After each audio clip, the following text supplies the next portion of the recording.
Prema, India, Pakistan பார்டர்ல வந்து போர் பதற்றம் இருக்கிறதுனால நெறைய ஃப்ளைட்ஸ் வந்து கேன்சல் பண்றாங்க. அத பத்தி சொல்லுங்க அப்படின்னு சொல்லியிருந்தாங்க. ஆமா. நெறைய ஃப்ளைட் வந்து கேன்சல் பண்றாங்க.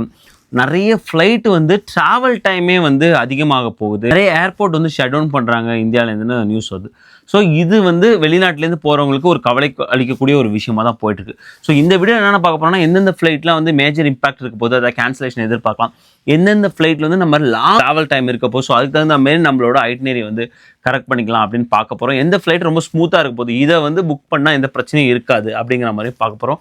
வாங்க வீடியோக்குள்ள போகலாம். ஏகான்ஸ் ஆப்பை பற்றி நான் இன்வெஸ்ட் பண்ண நாள்லேருந்து அதுக்கான அப்டேட் கொடுத்துக்கிட்டு இருக்கேன். லோ ரிஸ்க் நல்ல ரிட்டர்ன். நீங்கள் வந்து ஸ்டாக் மார்க்கெட்டில் இன்வெஸ்ட் பண்ணீங்கன்னா வந்து ஹை ரிஸ்க் ஹை ரிட்டர்ன் நான் ஒத்துக்கிறேன். ஆனால் எல்லாத்தையும் நம்ம ஸ்டாக் மார்க்கெட்டில் போடணும்னு அவசியம் இல்லை. கைண்ட் ஆஃப் மியூச்சுவல் ஃபண்ட் கொஞ்சம் அமௌண்ட் வந்து அதில் போட்டு வைப்போம் அப்படின்னு நினச்சிங்கன்னா ஏகான்ஸ் ஆப் வந்து ஒரு நல்ல ஒரு ஆப்பர்ச்சுனிட்டியை தராங்க. நான் வந்து யூஸ் பண்ணிருக்கேன். அதோட ரிட்டர்ன்ஸுமே உங்கள் ஸ்க்ரீன்லையும் காட்டுறேன். உங்களுக்கு வேணும்னா அந்த லிங்க் வந்து டிஸ்கிரிப்ஷன்லையும் பின்ட் கமெண்ட்ஸ்லையும் இருக்கு. ப்ளஸ் நீங்கள் ஃபர்ஸ்ட் டைம் ஜாயின் பண்ணும்போது உங்களுக்கான ரிவார்ட்ஸும் அதில் இருக்கு. Hey guys, welcome back to our channel. வணக்கம் நண்பர்களே, நான் உங்க பிரேம் பேசுறேன். நான் உங்க ஆர்த்தி பேசுறேன். வீடியோ பொறுத்த முன்னாடி ஒரு விஷயம் நம்ம எல்லாருமே கடவுள்கிட்ட வேண்டிப்போம். போர் என்பது வந்து எந்த ஒரு இரு நாடுகளுக்கிடையுமே வந்து ஒரு கஷ்டமான ஒரு விஷயம்தான்.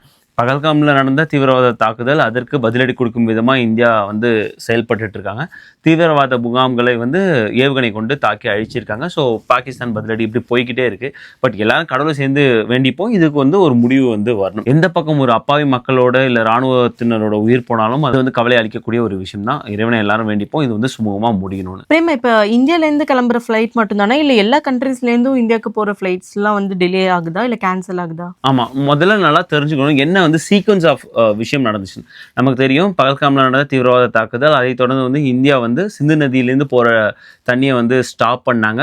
அதற்கு பதிலடி கொடுக்கும் விதமாக பாகிஸ்தான் என்ன பண்ணாங்கன்னா, எங்களோட ஏர் ஸ்பேஸை இந்தியன் ஏர்லைன்ஸ், அதாவது இந்தியாவில் உள்ள மக்கள் ஓன் பண்ணுற எந்த ஒரு ஏர்லைன்ஸுமே வந்து பறக்கக்கூடாது எங்கள் ஏர் ஸ்பேஸ்லன்னு சொன்னாங்க. ஸோ அது எங்கே பெருசாக பாதிப்பு ஏற்பட்டுச்சுன்னா, ஏர் இந்தியா, இண்டிகோ போன்ற இந்திய நிறுவனங்கள், ஸ்பைஸ் ஜெட் போன்ற இந்திய நிறுவனங்களுக்கு தான் அதிக பாதிப்பு இருந்தது. என்னாச்சுன்னா வந்து அதுக்கப்புறம் தான் வந்து ஏர் இந்தியா, அதாவது டெல்லி டு நெவார்க் ஃப்ளைட் இல்லை டெல்லி டு சிகாகோ ஃப்ளைட்லாம் என்ன பண்ணாங்கன்னா, பாகிஸ்தானோட கொஞ்சம் பார்டர் அப்படி கிராஸ் பண்ணி போவாங்க. ஸோ அது எல்லாமே ரீரோட் பண்ணி போனாங்க. அதில் கொஞ்சம் ட்ராவல் டிஸ்டன்ஸ் அதிகமாக இருந்தது. இது வரைக்கும் ஏர் இந்தியா மட்டுமே பாதிக்கப்பட்ட ஒரு விஷயம். இப்போ என்ன ஆச்சுன்னா வந்து போர் பதட்டம் காரணமாக பாகிஸ்தான் எதுவுமே சொல்ல, எங்கள் ஏர் ஸ்பேஸை யூஸ் பண்ணுங்க யூஸ் பண்ணாதீங்கன்னு சொல்ல. ஆனால் போர் பதட்டம் இருக்கும்போது யார் அந்த ஏர் ஸ்பேஸை யூஸ் பண்ணுவோம்?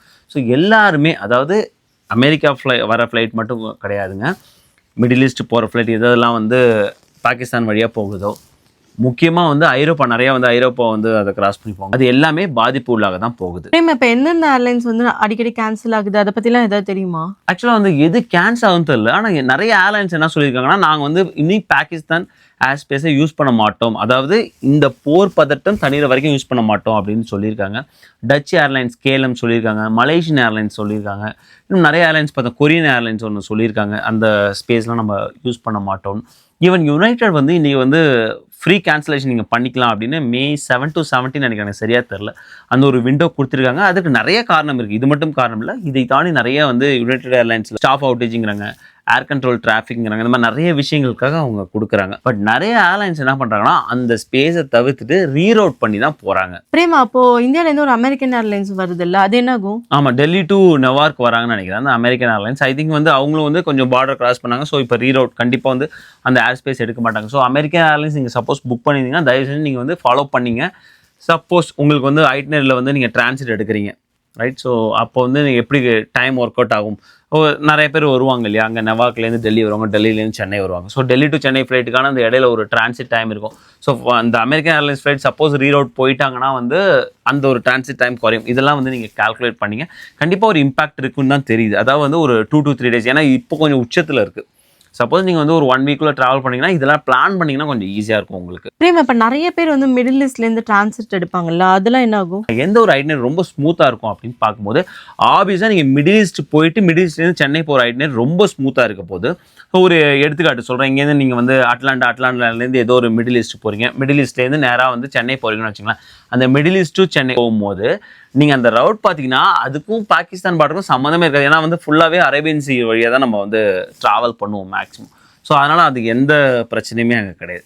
அதாவது மேக்ஸிமம் நம்ம சென்னை போகிற ஃப்ளைட்டில், மிடில் ஈஸ்ட்லேருந்து போகிற ஃப்ளைட்டில் எந்த ஒரு பிரச்சனையுமே கிடையாது.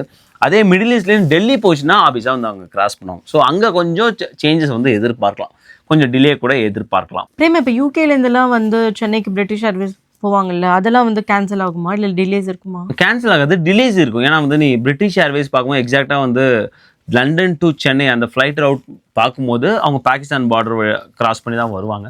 ஸோ கண்டிப்பாக வந்து இப்போ வந்து யூஸ் பண்ண மாட்டாங்க. அதுக்கான ஆல்டர்னேட் ரூட் போகும்போது டுவோர்ட்ஸ் வந்து யுஏஇ போயிட்டு அந்த ரவுட் எடுப்பாங்கன்னு நினைக்கிறேன். ஸோ அப்படி அந்த ரவுட்டுமே அவங்க யூஸ் பண்ணுவாங்க. ஸோ அப்படி யூஸ் பண்ணும்போது கொஞ்சம் டிலே வந்து, அதாவது வந்து ட்ராவல் டைம் வந்து கொஞ்சம் அதிகமாகும்.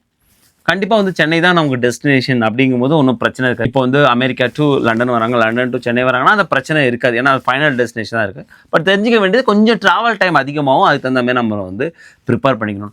ஐ think most of the Europe countries to Chennai வரும்போது அந்த ரவுட்டில் வருவாங்கன்னு நினைக்கிறேன். ஈவன் வந்து நமக்கு வந்து ஐரோப்பா கண்ட்ரின்னு பார்க்கும்போது நமக்கு லண்டன் டிரான்சிட் எடுப்போம், ஃப்ரான்ஸ் இல்லையா, அங்கே டிரான்சிட் இப்போ நிறைய டெல்டா வந்து ஃப்ரான்ஸ் போயிட்டு தான் வருவாங்க. லுஃப்தான்ஸா இருக்காங்க, ஜெர்மனி அவங்களும் இருக்காங்க. ஸோ இந்த மாதிரி வந்து நம்ம எதிர்பார்க்கலாம். இந்த 3 இதுலேருந்து வரும்போது கொஞ்சம் டைம் டிலே ஆகும் அப்படின்னு எதிர்பார்க்கலாம். ஏர் இந்தியா ஃப்ளைட்ஸ் வந்து கேன்சல் பண்ணுவாங்களா? அது பண்ண மாட்டாங்க. அதான் இதை பொறுத்த வரைக்கும் என்ன சொல்லியிருக்காங்கன்னா, எந்த ஒரு ஃப்ளைட்டுமே வந்து கேன்சலேஷன், யுனைடெட் ஏர்லைன்ஸ் மட்டும்தான் கேன்சலேஷன் வந்திருக்காங்க. அதற்கான ரீசன் வேற விதமாக தான் இருக்குது. ஸோ இதனால ஒரு ஃப்ளைட்டு கேன்சலேஷன் வந்து வந்துடாது. அதான் பிகாஸ் அவங்க ஆல்டர்னேட் ரூட் தான் எடுத்து வந்துட்டு இருக்காங்க இல்லையா. ஸோ அதனால் வந்து இப்போ நீ பார்த்துன்னு வச்சுக்கோங்க, இப்போ நான் ஏர் ஸ்பேஸை அந்த flightradar.comனு ஒன்று இருக்கு கார்த்தி, அதில் மட்டும் ஏர் ஸ்பேஸை பாரு, இவ்வளோ ஃப்ளைட் வந்து பறந்துக்கிட்டு இருக்கு. பாகிஸ்தான் ஆப்கானிஸ்தான் மேலே ஒரு ஈக்காக்கா கூட காணும். ஏன்னா பிகாஸ் எல்லாருமே வந்து ரீரவுட் பண்ணிட்டாங்க. ஸோ அதுக்கு தான் சொல்கிறேன், ஆல்ரெடி அவங்க வந்து அதை அவாய்ட் பண்ண ஆரம்பிச்சுட்டு வேற ஒரு ரவுட் எடுத்துட்டாங்க. ஸோ ட்ராவல் டைம் கொஞ்சம் அதிகமாகும். மிக முக்கியமாக நம்ம பார்க்கும்போது வந்து சேர்றதுக்கு பிரச்சனை கிடையாது, கொஞ்சம் லேட்டாக வந்தால் கூட ஒன்றும் பிரச்சனை இல்லை. ஆனால் நம்ம இங்கேருந்து ட்ராவல் பண்ணும்போது, அதான் நீங்கள் suppose Delhi to any countries travel பண்ணுறீங்கன்னா கண்டிப்பாக வந்து அது கொஞ்சம் டைம் எடுக்கும் அப்படிங்கிறத தெரிஞ்சுக்கணும். பிகாஸ் நீங்கள் அடுத்த டிரான்சிட் எடுக்கிறதுக்கான அந்த கரெக்ட் டைம் நீங்கள் பார்த்துக்கணும். அதாவது புதுசாக புக் பண்ணுறவங்களுக்கு சொல்கிறேன். என்ன பொறுத்த வரைக்கும் நீங்கள் சப்போஸ் அமெரிக்கா வரீங்கன்னா புதுசாக புக் பண்ணுறீங்கன்னா, ஃப்ரம் இந்தியா டு அமெரிக்கா புதுசாக புக் பண்ணுறீங்கன்னா middle east best. So even வந்து எய்தர்வே அது பெஸ்ட்டாக இருக்கும். பட் இதனாலே வந்து ஃப்ளைட் ஃபேர் அதிகமாகிடும். அந்த முக்கியம் நிறைய பேர் கேட்டிருந்தாங்க பிரியமா, ஏன்னா இந்தியா ரொம்ப லாங் ஃப்ளைட் டைமிங் இருக்கிறதுனால வேற ஏர்வேஸ் போகும்போது அதோட ப்ரைஸ்லாம் வந்து டிமாண்ட் அதிகமாகிடுச்சு அப்படின்னு சொல்லி எக்கச்சக்கமாகிடும். முக்கியமாக வந்து மிடில் ஈஸ்ட் எடுக்கக்கூடிய அந்த இது எல்லாமே டிமாண்ட் வந்து ரொம்ப அதிகமாக. ஆல்ரெடி வந்து இது ஸ்கூல் முடிகிற சீசனுங்கிறதுனால சம்மர் வெக்கேஷன் பிளான் பண்ணியிருப்பாங்க, அது ஒரு விஷயம். லக்கிலி வந்து நிறைய பேர் புக் பண்ணியிருப்பாங்க முன்னாடி. அந்த ஃப்ளைட்டில் வந்து சேஞ்ச் ஆக போகிறதுல சில பேர் கடைசி நேரத்தில் 2 வீக்கில் 1 வீக்கில் புக் பண்ணலான்னு இருக்கும்போது இதில் அன்எக்ஸ்பெக்டட் திங்ஸ்லாம் நடக்கிறதில்ல. ஸோ அதான் சொல்கிறேன், எல்லா ஃப்ளைட்டும் வர நீ ரீரவுட் பண்ணி தான் வராங்க. மிக முக்கியமாக நான் சொன்ன மாதிரி எல்லா ஃப்ளைட்டும் வந்து டுவர்ட்ஸ் யுஏஇ வழியாக தான் வந்துட்டுருக்காங்க. எவ்வளோ பேர் கொச்சன்னு வந்துட்டுருக்காங்க, ரைட். ஸோ இதனால் வந்து கண்டிப்பாக வந்து ஒரு இம்பேக்ட் இருக்கும் போது அட்லீஸ்ட் வந்து ஒரு 1 வீக் அந்த இம்பேக்டை வந்து எதிர்பார்க்கலாம் அப்படின்னு நான் நினைக்கிறேன். அது பொறுத்திருந்து தான் பார்க்கணும் எப்படி போக போகுதுன்னு. பட் ஸ்டில் நீங்கள் வந்து என்ன கேட்டிங்கன்னா, ஒரு ஸ்மூத்தான ஒரு ஐட்னரி வேணும் அப்படின்னா வந்து மிடில் ஈஸ்ட் வந்து ஒரு ஐட்னரி ஃப்ரம் ஈஸ்ட் கோஸ்ட்லேயே நான் சொல்கிறேன். வெஸ்ட் கோஸ்ட் போகிறவங்க நிறையா வந்து சிங்கப்பூர் ஏர்லைன்ஸ் எடுத்துகிட்டு இல்லை ஹாங்காங் போயிட்டு அப்படி போயிடுவாங்க. ஸோ ஈஸ்ட் கோஸ்ட் போகும்போது அது ஒரு பெஸ்ட் ஆப்ஷனாக இருக்க முடியும். பட் நம்ம கண்டிப்பாக உங்களுக்கு வந்து ஸ்ட்ரெயிட் ஃப்ளைட் தான் வேணும், நான் வந்து சிகாகோ இல்லை நவார்க்கில் டேரெக்டாக போய் நான் டெல்லியில் தான் இறங்குவேன் அப்படின்னு சொன்னீங்கன்னா அதற்கான டைம் டிலே, நீங்கள் எந்த ஃப்ளைட் எடுத்தாலும் சரி, ஏர் இந்தியா எடுத்தாலும் சரி, யுனைடெட் எடுத்தாலும் சரி, அமெரிக்கன் ஏர்லைன்ஸ் எடுத்தாலும் சரி, அதற்கான டைம் டிலே எதிர்பார்க்கலாம். யூரோப் எடுத்துகிட்டு போகும்போதும் அதுக்கான டைம் டிலேவும் இருக்க போகுது. ஸோ இது ரெண்டும் தெரிஞ்சு வச்சுட்டு நீங்கள் அதுக்கு தகுந்த மாதிரி உங்கள் ட்ராவலாக பிளான் பண்ணுங்கள். ஐ ஹோப் உங்களுக்கு இந்த வீடியோ யூஸ்ஃபுல்லாக இருந்துன்னு நினைக்கிறேன். மறக்காம நம்மளோட சேனல் லைக் பண்ணுங்கள், ஷேர் பண்ணுங்கள், சப்ஸ்கிரைப் பண்ணுங்கள். மறக்காம அந்த பெல் ஐக்கானை தட்டி விட்டு போங்க. தேங்க்ஸ் ஃபார் வாட்சிங் திஸ் வீடியோ ஃப்ரெண்ட்ஸ். நன்றி.